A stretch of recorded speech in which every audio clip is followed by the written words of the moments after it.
আরে আমার আংটি কই? সত্যি তো তোর আংটি নাই? এইটা না তোর বিয়ের আংটি ছিল? হ্যাঁ, ওইটা আমার বিয়ের আংটি ছিল। আচ্ছা তুই কি শিওর তুই বাসা থেকে আংটিটা পরে আসছিলি? আরে হ্যাঁ, আমার স্পষ্ট মনে আছে আমি বাসা থেকে আংটিটা পরে আসছিলাম। তাহলে আংটি যাবে কোথায়? আংটি কোথায় যাবে মানে?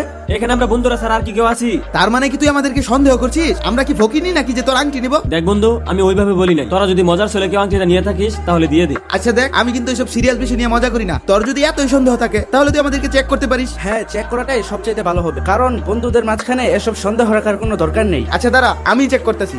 এই দেখ আমার পকেটে কিচ্ছু নাই। এই তোরটা দেখি। এই তুই দাঁড়া।